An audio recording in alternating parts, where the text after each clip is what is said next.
January is Cervical Cancer Awareness Month. Doctors say this is a common cancer in women that's curable when caught and treated early. ECU Health says it's the fourth most common cancer in the world. Medical experts say vaccinations and screenings protect women from this deadly disease. ECU Health says there's roughly 13,000 yearly cases in the U.S. and around 4,000 deaths. They also say the numbers are high in eastern North Carolina, and the disease impacts people of color and those without access to health care the most. A simple speculum examination once a year or a visit to their primary care doctor or gynecologist could prevent it. So a lot of people have bad stigmas about it because it is HPV driven, which is technically sexually transmitted.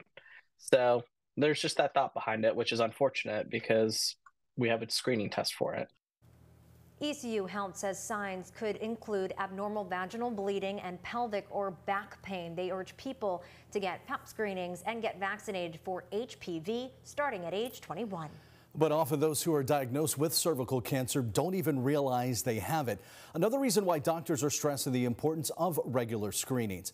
On your side, Sarah Gray Barr spoke with Lauren Lamontia, a cancer survivor, about her journey with the disease and the lifelong effects. And Sarah Gray, what did Lauren find out? Well, Ken, she found out she had cervical cancer when she went in for a regular checkup with her doctor.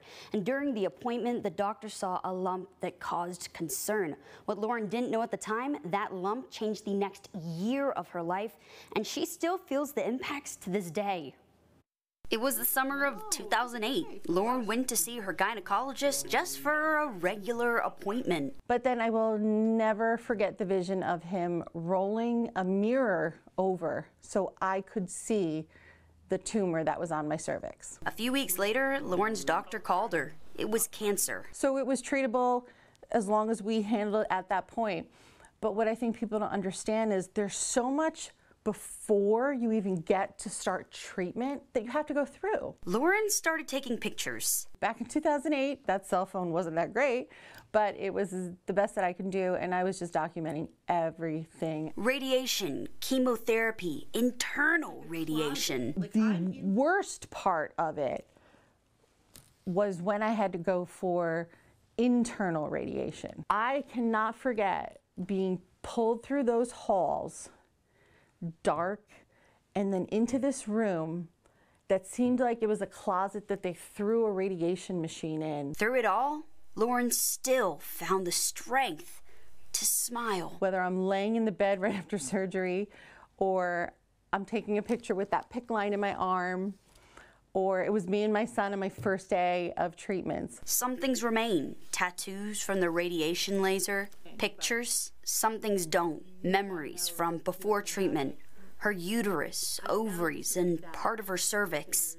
Chemo brain or chemo mind is an absolute true thing where you forget things. Right now, I may have lost some memories of my children, but at least my children haven't lost their mom. She urges people to go see their doctor. Go have your annual exams, because I went from healthy to sick in 1 year without any indication of anything. Today, it is so preventable with early detection.